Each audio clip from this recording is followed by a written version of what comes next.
नमस्कार। दोपहर समाचार में आपका स्वागत है।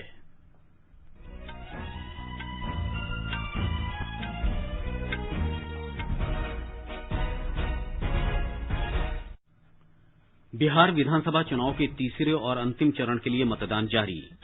प्रधानमंत्री नरेंद्र मोदी ने युवाओं से नवाचार को बढ़ावा देने की अपील की। कहा, कोरोना काल के बाद विश्व में प्रौद्योगिकी महत्वपूर्ण भूमिका निभाएगी। देश में कोविड से ठीक होने की दर 92% से अधिक हुई। हर मौसम में पृथ्वी का अध्ययन करने में सक्षम भारत का नवीनतम उपग्रह EOS-01 का प्रक्षेपण अब से कुछ देर बाद। रिकॉर्ड 11 लाख से अधिक सूक्ष्म, लघु और मध्यम उद्यम नए ऑनलाइन पोर्टल उद्यम पर पंजीकृत हुए। और अमेरिका में डेमोक्रेटिक पार्टी के जो बाइडेन 46वें राष्ट्रपति बनने के करीब।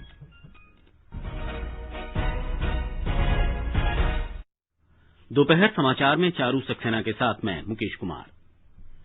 कोविड-19 महामारी के खिलाफ देश एकजुट होकर लड़ रहा है। आप भी हमारे साथ सुरक्षा और बचाव के 3 आसान एहतियाती उपायों का संकल्प लें। मास्क पहनें, 2 गज दूरी है जरूरी, सुरक्षित दूरी बनाए रखें, हाथ और मुंह साफ रखें। अब समाचार विस्तार से। बिहार में कड़ी सुरक्षा के बीच आज विधानसभा के लिए तीसरे और अंतिम चरण में 78 निर्वाचन क्षेत्रों में मतदान हो रहा है। इनमें किशनगंज, कटिहार, मधेपुरा और सुपौल सहित 15 जिले शामिल हैं। आज ही वाल्मीकि नगर संसदीय सीट के लिए भी उपचुनाव हो रहा है। इसके लिए 7 उम्मीदवार मैदान में हैं। तीसरे चरण में 2 करोड़ 35 लाख मतदाता 1204 उम्मीदवारों के राजनीतिक भाग्य का फैसला करेंगे। इनमें 110 महिला उम्मीदवार भी शामिल हैं। सुबह 7 बजे शुरू हुआ मतदान शाम 6 बजे तक चलेगा। मुख्य निर्वाचन अधिकारी HR श्रीनिवास ने बताया कि नक्सल प्रभावित वाल्मीकि नगर, रामनगर, सिमरी, बख्तियारपुर और महिषी में मतदान शाम 4 बजे समाप्त हो जाएगा। 33,782 मतदान केंद्रों में से 4,999 को संवेदनशील माना गया है। अपर मुख्य चुनाव अधिकारी संजय कुमार सिंह ने बताया कि सुचारू मतदान के लिए नक्सल प्रभावित इलाकों में सुरक्षा बल तैनात किए गए हैं। आइए अब हम आपको ले चलते हैं वैशाली जिले के पातेपुर विधानसभा क्षेत्र, जहां पर मौजूद हैं हमारे संवाददाता कृष्ण कुमार लाल। कृष्ण कुमार लाल, पातेपुर में मतदान कैसा चल रहा है? क्या इस बार मतदान का प्रतिशत पिछले चरणों में हुए मतदान से अधिक है? मुकेश, 1 बजे तक 41% से अधिक लोगों ने अपने मताधिकार का प्रयोग किया है। पहले और दूसरे चरण के मुकाबले इस बार मतदाता अधिक उत्साहित हैं। लोगों की लंबी कतार लगी हुई है। बुजुर्ग और महिलाएं मास्क लगाकर अपनी बारी का इंतजार कर रहे हैं। दिव्यांग मतदाता भी अपने परिजनों की सहायता से वोट डालने आ रहे हैं। इस बार वोटिंग प्रतिशत अधिक होने का अनुमान है। कड़ी सुरक्षा व्यवस्था के बीच मतदाता बेखौफ होकर अपने मताधिकार का प्रयोग कर रहे हैं। मुकेश, इस बार कोरोना संक्रमण के बीच चुनाव हो रहा है। इसे देखते हुए विशेष इंतजाम किए गए हैं। मतदाताओं के लिए मास्क अनिवार्य किया गया है और सोशल डिस्टेंसिंग का ध्यान रखा जा रहा है। वोट डालने के पहले सभी मतदाताओं का थर्मल स्कैनिंग किया जा रहा है। जो संक्रमित पाए जा रहे हैं उन्हें मतदान समाप्त होने के 1 घंटा पहले वोट डालने को कहा गया है। सभी मतदान केंद्रों को सैनिटाइज किया गया है। कृष्ण कुमार, किन किन मुख्य नेताओं के निर्वाचन क्षेत्रों में आज मतदान हो रहा है? मुकेश, इस चरण में विधानसभा अध्यक्ष विजय कुमार चौधरी, विकासशील इंसान पार्टी प्रमुख मुकेश सहनी के राजनीतिक भविष्य का फैसला होगा।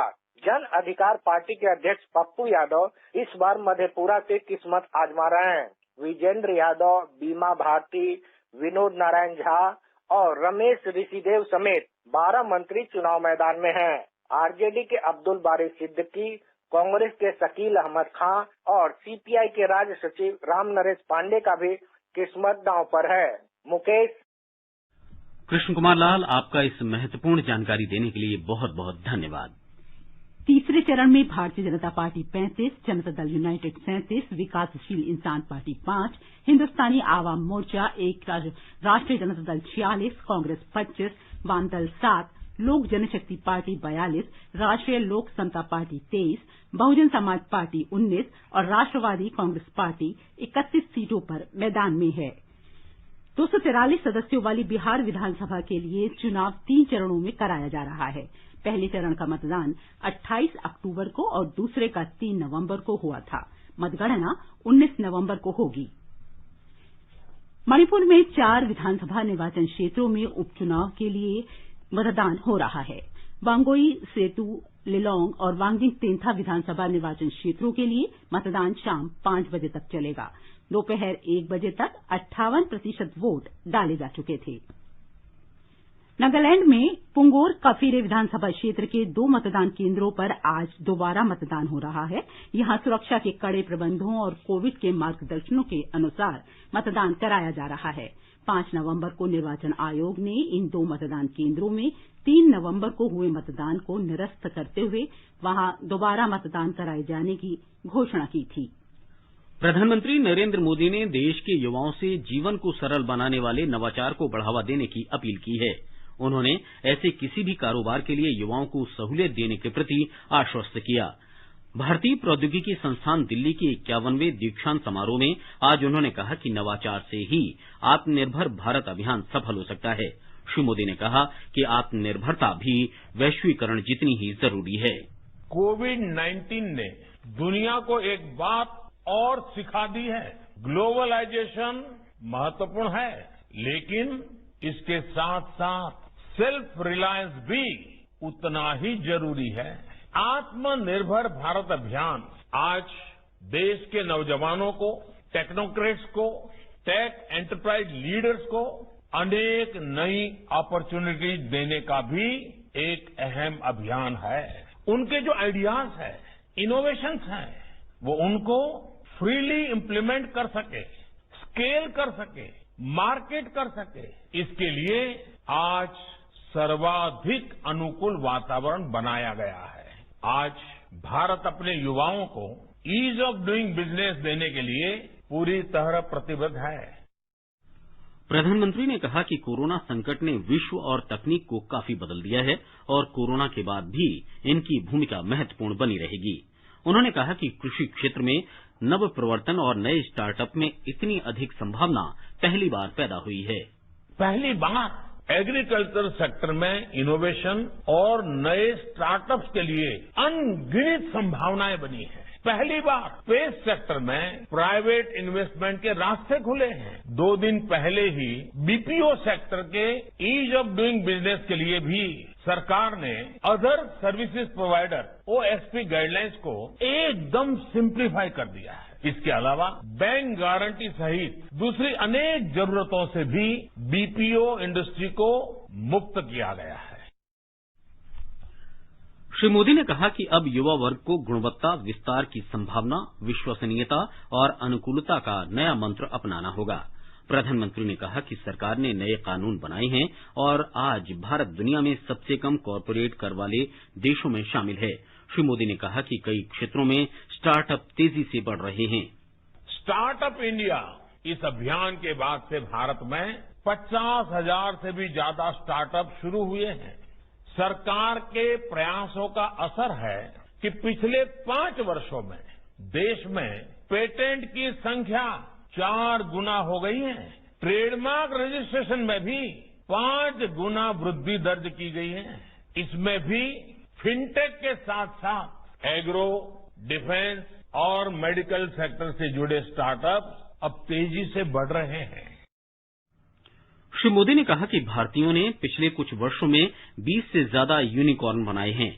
उन्होंने कहा कि राष्ट्रीय पाइपलाइन अवसंरचना के अंतर्गत सरकार 1 लाख करोड़ रुपए से अधिक का निवेश कर रही है। उन्होंने कहा कि पूरे देश में अत्याधुनिक बुनियादी ढांचा खड़ा किया जा रहा है, जिससे भविष्य की भी आवश्यकताएं पूरी हो सकेंगी। प्रधानमंत्री ने आज उपाधि प्राप्त करने वाले सभी विद्यार्थियों और उनके अभिभावकों को बधाई दी। बिहार चुनाव से संबंधित ये समाचार एक बार फिर से सुने। बिहार में मतगणना 10 नवंबर को होगी।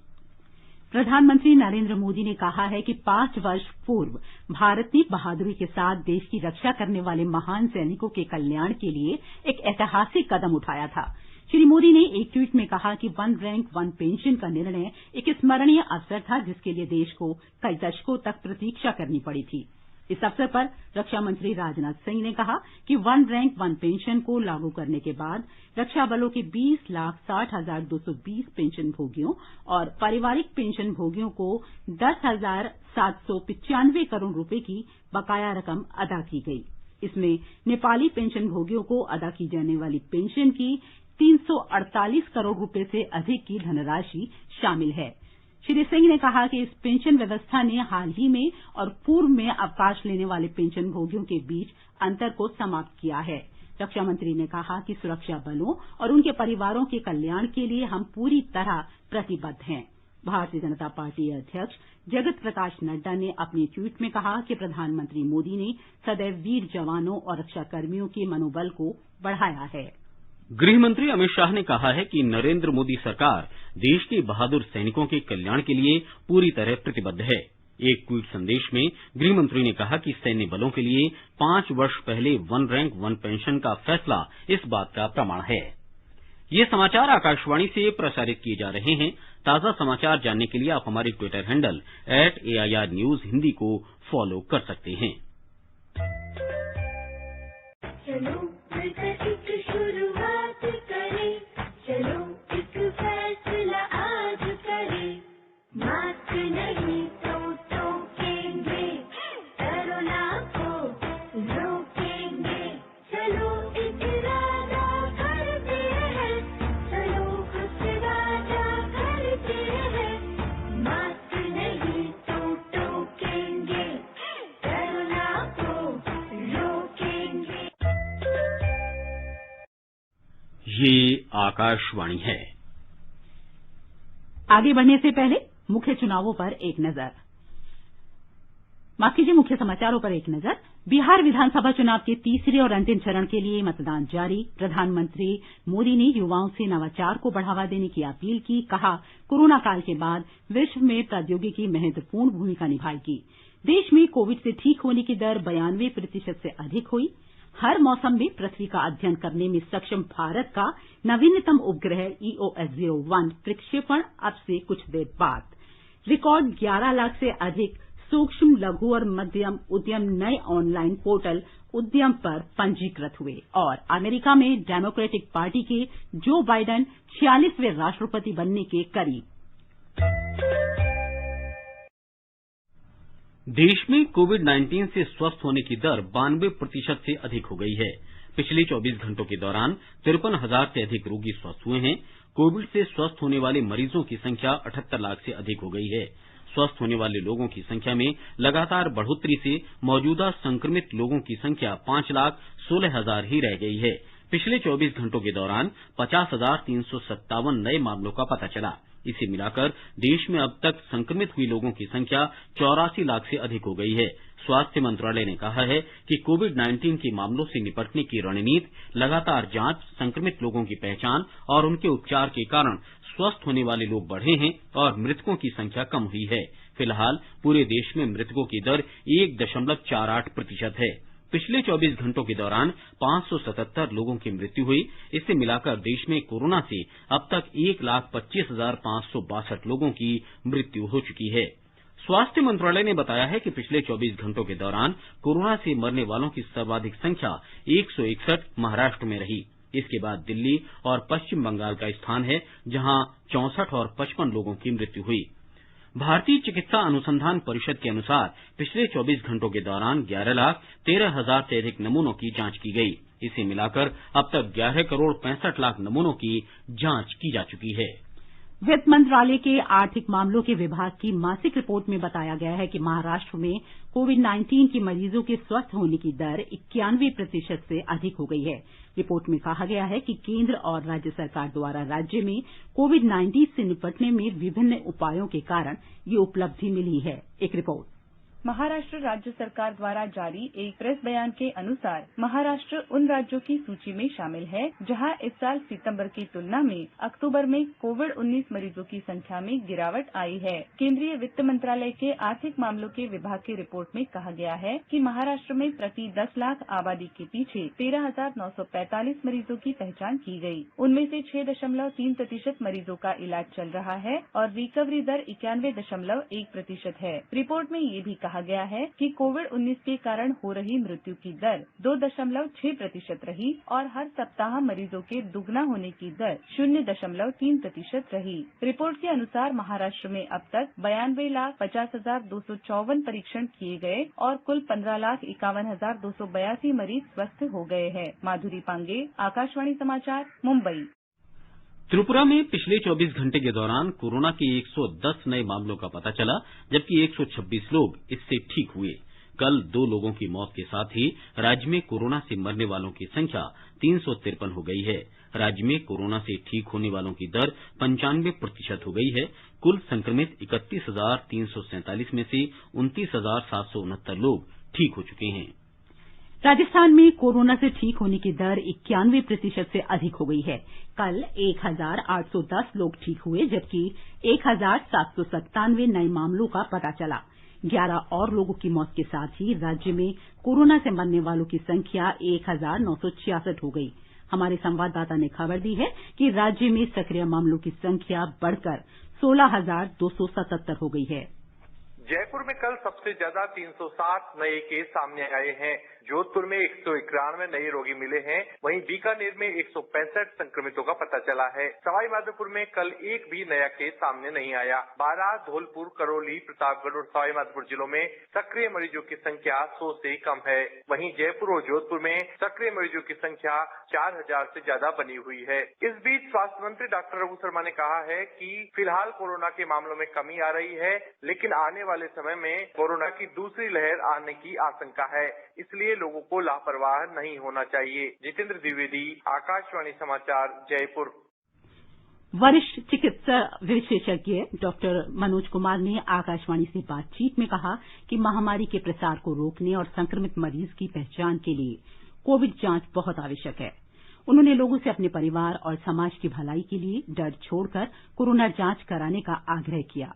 महामारी को कंट्रोल करने के लिए सबसे जरूरी 3 चीज है कि सबसे पहले पेशेंट का पता लगना चाहिए, उसके लिए एप्रोप्रिएट टेस्ट होने चाहिए। और ये सरकार का बहुत सराहनीय कदम है कि हम एक दिन में 10 लाख से ज्यादा केसेस को हम टेस्ट कर पा रहे हैं। और एक बार टेस्ट होता है तो बाद में हम ट्रेस कर सकते हैं उनके संपर्क में कितने लोग आए हैं, और उनके बाद जो उसमें से सीरियस है उनको हम ट्रीट कर सकते हैं। केवल ये सोच के घबराना नहीं चाहिए कि मुझे खांसी जुकाम ही है, मौसमी है, नॉर्मल है, हो सकता है कि ऐसे ठीक हो जाए, कोरोना आएगा तो मुझे क्वारंटीन सेंटर में ले जाए जाएंगे, ऐसा डर नहीं होना चाहिए। कि अगर आपको सच में कोरोना है, आपने अगर अभी एहतियात नहीं बरती तो वो आपके परिवार वालों के लिए, आपके पड़ोसियों के लिए, आपकी सोसाइटी के लिए एक खतरनाक चीज हो सकती है। आकाशवाणी का समाचार सेवा प्रभाग आज अपने फोन इन कार्यक्रम में हिंदी और अंग्रेजी में कोविड-19 पर विशेष परिचर्चा प्रसारित करेगा। इस चर्चा में सफदरजंग अस्पताल के मेडिसिन विभाग की डॉक्टर गीता कंपानी भाग लेंगी। श्रोता हमारे टोल फ्री नंबर 1800-115767 पर फोन कर विशेषज्ञ से सीधे सवाल पूछ सकते हैं। लैंडलाइन नंबर है 011-2331-4444। ये कार्यक्रम आज रात 9:30 बजे से FM गोल्ड और अतिरिक्त मीटरों पर सुना जा सकता है। ये कार्यक्रम हमारी वेबसाइट newsonair.com और हमारे YouTube channel news on AIR official पर भी उपलब्ध रहेगा। Mobile app news on AIR से भी अपडेट लिए जा सकते हैं। उत्तर प्रदेश सरकार ने राज्य के कई हिस्सों में पराली जलाने के बारे में जागरूकता अभियान चलाया है। मुख्यमंत्री योगी आदित्यनाथ ने राज्य के किसानों से अपील की है कि वे पराली न जलाएं और इसके बजाय उसकी खाद बनाएं। ब्यौरा हमारे संवाददाता से। प्रदेश के कई शहरों में लगातार बढ़ते स्मॉग और खराब होती वायु गुणवत्ता के मद्देनजर सरकार ने किसानों के लिए जागरूकता अभियान शुरू किया है और उनसे अपील की जा रही है कि वो खेतों में पड़ी अपनी फसलों के अवशेष यानी पराली को न जलाएं। अपर मुख्य सचिव कृषि देवेश चतुर्वेदी ने अधिकारियों को निर्देश दिए हैं कि एनसीसी, एनएसएस के कैडेटों और भारत स्काउट्स एंड गाइड्स के स्वयंसेवकों की मदद जागरूकता अभियान में ली जाए और किसानों को जागरूक करते हुए उन्हें फसलों के अवशेष को जलाने के नुकसान के बारे में जानकारी दी जाए। प्रशासन पराली जलाने वाले किसानों के खिलाफ लगातार कार्रवाई भी कर रहा है। मुख्यमंत्री योगी आदित्यनाथ ने अधिकारियों को साफ निर्देश दिए हैं कि प्रतिबंधित पराली को जलाने वाले किसानों के खिलाफ की जा रही कार्रवाई के दौरान उनसे बिल्कुल भी दुर्व्यवहार न किया जाए। सुशील चंद्र तिवारी, आकाशवाणी समाचार, लखनऊ। राष्ट्रीय राजधानी दिल्ली में वायु गुणवत्ता में गिरावट आई है। हवा अत्यंत खराब श्रेणी में आ गई है। केंद्रीय प्रदूषण नियंत्रण बोर्ड के अनुसार दिल्ली का वायु गुणवत्ता सूचकांक आज दोपहर 12 बजे 405 पर स्थित था। हवा की गति में कमी के कारण प्रदूषण में बढ़ोतरी हुई है। पराली जलाए जाने का भी इसमें 32% हिस्सा रहा। अगले 2 दिन तक वायु गुणवत्ता खराब रहने की आशंका व्यक्त की गई है। कर्नाटक में मुख्यमंत्री बीएस येदियुरप्पा ने आज बेंगलुरु में स्वच्छ वायु सड़क अभियान शुरू किया। इस अभियान का उद्देश्य राजधानी में प्रदूषण को कम करना है। हमारे संवाददाता ने बताया है कि इस अभियान में राज्य सरकार के साथ इंग्लैंड की संस्था कैटापोल्ट और भारतीय विज्ञान संस्थान भी जुड़े हैं। बेंगलुरु के मध्य भाग में स्थित चर्च स्ट्रीट में मुख्यमंत्री बीएस येदियुरप्पा जी ने clean air street test bed का उद्घाटन किया। शनिवार और रविवार को सुबह 10 बजे से रात 12 बजे तक चर्च स्ट्रीट वाहनों के लिए बंद रहेगा। टेस्ट बेड का अध्ययन किया जाएगा कि इससे एयर पोल्यूशन में कटौती हुई कि नहीं। मुख्यमंत्री ने कहा है कि चर्च स्ट्रीट टेस्ट बेड देश का पहला टेस्ट बेड है। बेंगलुरु में 95 लाख वाहन हैं जो नगर के 50% प्रदूषण का कारण बन गए हैं। इसे कम करने के लिए नियमित अवधि के लिए चुनिंदा रस्तों में वाहन संचार रोके जाने से प्रदूषण कम करने का प्रयत्न किया जा रहा है। ये सफल हुआ तो नगर के अलग मार्गों को भी इसके तहत लाया जाएगा। सुधींद्र, आकाशवाणी समाचार, बेंगलुरु। भारतीय अंतरिक्ष अनुसंधान संगठन इसरो आज हर मौसम में पृथ्वी का अध्ययन करने में सक्षम भारत के नवीनतम उपग्रह EOS-01 का प्रक्षेपण करेगा। इसके लिए PSLV C-49 work horse rocket का प्रयोग किया जाएगा। अपनी 51वीं उड़ान के दौरान इस रॉकेट से 9 और व्यावसायिक उपग्रह भी अंतरिक्ष में भेजे जाएंगे। ब्यौरा हमारे संवाददाता से। प्रक्षेपण आज अपराह्न 3:02 पर चेन्नई के निकट दक्षिणी आंध्र प्रदेश में स्थित सतीश धवन अंतरिक्ष केंद्र श्रीहरिकोटा के पहले लॉन्च पैड से होगा। इसके लिए उल्टी गिनती कल दोपहर 1:02 पर शुरू हुई थी। श्रीहरिकोटा से इस कैलेंडर वर्ष में छोड़े जाने वाला ये भारत का पहला मिशन है। इसरो के वैज्ञानिकों ने कहा है कि प्रक्षेपण से पहले की प्रक्रियाएं सुगमता के साथ चल रही हैं। उपग्रह EOS-1 में सिंथेटिक अपर्चर रडार लगाया गया है, जिसका रेजोल्यूशन सभी को आकर्षित करता है। इस उपग्रह का उपयोग कृषि, वानिकी और आपदा प्रबंधन के लिए होगा। इसका कार्यात्मक जीवन 5 वर्ष का होगा और इस अवधि में महत्वपूर्ण आंकड़े लगातार मिलते रहेंगे। चेन्नई से जयसिंह की रिपोर्ट के साथ समाचार कक्ष से अरुण होरा। रेल मंत्री पीयूष गोयल ने पंजाब सरकार से आग्रह किया है कि वे संपूर्ण रेलवे व्यवस्था की पूरी सुविधा और सुरक्षा सुनिश्चित करें। उन्होंने कहा कि पंजाब जाने वाली और पंजाब से होकर गुजरने वाली सभी मालगाड़ियों और यात्री गाड़ियों के सुचारू संचालन की व्यवस्था की जानी चाहिए। श्री गोयल ने एक ट्वीट में कहा कि रेलगाड़ियों की आवाजाही के लिए सभी ट्रकों और स्टेशनों और रेलवे संपत्तियों की सुरक्षा भी जरूरी है। 11 लाख से अधिक सूक्ष्म, लघु और मध्यम उद्यमों ने अब तक उद्यम पंजीकरण की नई प्रणाली के तहत अपना पंजीकरण कराया है। सूक्ष्म, लघु और मध्यम उद्यम मंत्रालय ने इस वर्ष 1 जुलाई से इन उद्यमों की परिभाषा और पंजीकरण की प्रक्रिया में परिवर्तन किया था। मंत्रालय ने कहा है कि अब तक पंजीकृत उद्यमों में से 7,98,000 उद्यमों का मालिकाना अधिकार पुरुषों के पास है, जबकि 1,73,000 का मालिकाना हक महिलाओं के पास है। 3,72,000 उद्यमों ने उत्पादन श्रेणी के अंतर्गत पंजीकरण कराया है, जबकि 6,71,000 उद्यम सेवा क्षेत्र के अंतर्गत पंजीकृत हुए हैं। 11,000 से अधिक उद्यमों का मालिकाना अधिकार दिव्यांगों के पास है। उत्तर प्रदेश सरकार ने कहा है कि कोरोना महामारी के बाद निवेशकों को आकर्षित करने के प्रयासों के कारण राज्य में अब नया निवेश आना शुरू हो गया है। राज्य सरकार कई देशों के उन निवेशकों के संपर्क में है जो अब उत्तर प्रदेश में उद्योग लगाना चाहते हैं। उपराष्ट्रपति एम वेंकैया नायडू ने खेतीबाड़ी को टिकाऊ और लाभकारी बनाने के लिए बहुआयामी प्रयास करने की अपील की है। आज आचार्य एनजी रंगा की 120वीं जयंती पर आयोजित कार्यक्रम का उद्घाटन करते हुए उन्होंने कहा कि आचार्य रंगा एक महान स्वतंत्रता सेनानी, समाज सुधारक और असाधारण सांसद थे। उपराष्ट्रपति ने इस अवसर पर पारंपरिक ज्ञान और आधुनिक ज्ञान के बीच एक प्रभावी संतुलन कायम करने की भी अपील की। यशवर्धन कुमार सिन्हा ने आज मुख्य सूचना आयुक्त के पद की शपथ ली। राष्ट्रपति रामनाथ कोविंद ने श्री सिन्हा को इस पद की शपथ दिलाई। पूर्व राजनयिक श्री सिन्हा पिछले वर्ष जनवरी से सूचना आयुक्त के तौर पर कार्यरत थे। मुख्य सूचना आयुक्त के तौर पर उनका कार्यकाल 3 वर्ष का होगा। जम्मू कश्मीर के कई भागों में आज तड़के 4.3 तीव्रता का भूकंप आया। भूकंप का केंद्र किश्तवाड़ जिले में दूर से 21 किलोमीटर दूर स्थित था। भूकंप के ज्यादा झटके दक्षिणी कश्मीर में महसूस किए गए। अभी तक जान माल के नुकसान की कोई खबर नहीं है। ये समाचार हमारी वेबसाइट newsonair.com/hindi और हमारे mobile app news on AIR पर भी उपलब्ध हैं। दोपहर समाचार में आपका फिर स्वागत है।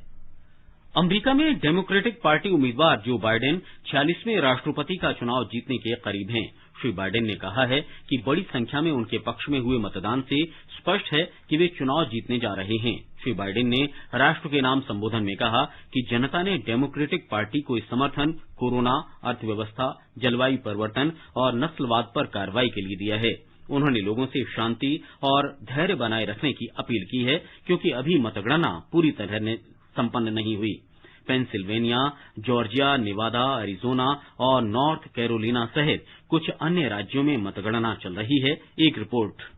डेमोक्रेटिक पार्टी और रिपब्लिकन्स के बीच अमेरिकी राष्ट्रपति चुनाव में चल रही कांटे की टक्कर ने कल की मतगणना के बाद एक निर्णायक रुख ले लिया है। 20 इलेक्टर्स वाले पेंसिल्वेनिया राज्य में डेमोक्रेटिक पार्टी ने अच्छी बढ़त दर्ज की है। वहीं दूसरी ओर पारंपरिक रूप से रिपब्लिकन पार्टी का गढ़ माने जाने वाले जॉर्जिया राज्य में भी जो बाइडेन आगे चल रहे हैं। मौजूदा आंकड़ों के अनुसार जो बाइडेन 253 मतों के साथ बढ़त बनाए हुए हैं, जबकि रिपब्लिकन पार्टी के उम्मीदवार डोनाल्ड ट्रंप ने 213 मत प्राप्त किए हैं। 2016 में रिपब्लिकन पार्टी को बढ़त दिलाने वाले विस्कॉन्सिन और मिशिगन इस बार पहले ही बाइडेन की ओर रुझान कर चुके हैं। डेमोक्रेटिक पार्टी एरिजोना और नेवादा में भी बढ़त बनाने में कामयाब रही है। हालांकि अभी भी प्रमुख राज्यों में मतों की गिनती जारी है, लेकिन बाइडेन की लगातार बढ़त ने इस चुनाव को अपने निर्णायक दौर में ला दिया है। आकाशवाणी समाचार के लिए आनंद चतुर्वेदी, दिल्ली।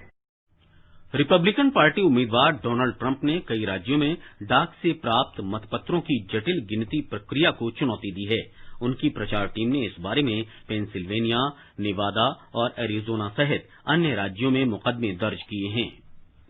आईपीएल क्रिकेट के एलिमिनेटर मैच में सनराइजर्स हैदराबाद ने रॉयल चैलेंजर्स बैंगलोर को 6 विकेट से हराकर दूसरे क्वालीफायर राउंड में प्रवेश कर लिया है। अबुधाबी में कल दूसरे क्वालीफायर मुकाबले में सनराइजर्स हैदराबाद का सामना दिल्ली कैपिटल्स से होगा। ये मैच शाम 7:30 बजे से खेला जाएगा। और अब एक नजर मौसम पर। दिल्ली में सुबह के समय हल्की धुंध छाई रही। तापमान 11 से 31 डिग्री सेल्सियस के बीच रहने की संभावना है। मुंबई में आसमान साफ रहेगा। तापमान 20 से 32 डिग्री सेल्सियस के आसपास रहने की संभावना है। चेन्नई में तापमान 24 से 28 डिग्री सेल्सियस के बीच रहेगा। कोलकाता में आसमान साफ रहेगा। तापमान 20 से 32 डिग्री सेल्सियस के बीच रहेगा। श्रीनगर में न्यूनतम तापमान 0 से 1 डिग्री कम रहा। अधिकतम तापमान 20 डिग्री सेल्सियस के आसपास रहेगा। जम्मू में तापमान 11 से 29 डिग्री सेल्सियस के बीच रहेगा। लेह में आसमान साफ रहेगा। न्यूनतम तापमान 0 से 7 डिग्री नीचे दर्ज किया गया। गिलगित में भी आसमान आमतौर पर साफ रहेगा। न्यूनतम तापमान 0 से 1 डिग्री नीचे दर्ज किया गया। मुजफ्फराबाद में तापमान 8 से 27 डिग्री सेल्सियस के बीच रहेगा। समाचार कक्ष से दीपिका शर्मा। अखिल भारतीय सैनिक स्कूल प्रवेश परीक्षा 2021 का आयोजन अगले वर्ष 10 जनवरी को किया जाएगा। ये परीक्षा 23 राज्यों और एक केंद्र शासित प्रदेश में 33 सैनिक स्कूलों में 6ठी और 9वीं कक्षा में प्रवेश के लिए आयोजित होगी। दाखिले के लिए ऑनलाइन आवेदन प्रक्रिया 20 अक्टूबर से शुरू हो गई है और इस महीने की 19 तारीख तक चलेगी। ऑनलाइन आवेदन के लिए अभ्यर्थियों को वेबसाइट पर पंजीकरण कराना पड़ता है। वेबसाइट का पता है aissee.nta.nic.in। रक्षा मंत्रालय ने कहा है कि 2021-22 सत्र से बिना क्रीमी लेयर वाले अन्य पिछड़ा वर्ग श्रेणी के लिए भी दाखिले में आरक्षण शुरू किया जा रहा है। अंत में मुख्य समाचार एक बार फिर। बिहार विधानसभा चुनाव के तीसरे और अंतिम चरण के लिए मतदान जारी। प्रधानमंत्री नरेंद्र मोदी ने युवाओं से नवाचार को बढ़ावा देने की अपील की। कहा, कोरोना काल के बाद विश्व में प्रौद्योगिकी महत्वपूर्ण भूमिका निभाएगी। देश में कोविड से ठीक होने की दर 92% से अधिक हुई। हर मौसम में पृथ्वी का अध्ययन करने में सक्षम भारत का नवीनतम उपग्रह EOS-01 का प्रक्षेपण अब से कुछ देर बाद। रिकॉर्ड 11 लाख से अधिक सूक्ष्म, लघु और मध्यम उद्यम नए ऑनलाइन पोर्टल उद्यम पर पंजीकृत हुए और अमेरिका में डेमोक्रेटिक पार्टी के जो बाइडेन 40वें राष्ट्रपति बनने के करीब। इसके साथ ही दोपहर समाचार का ये अंक समाप्त हुआ। नमस्कार।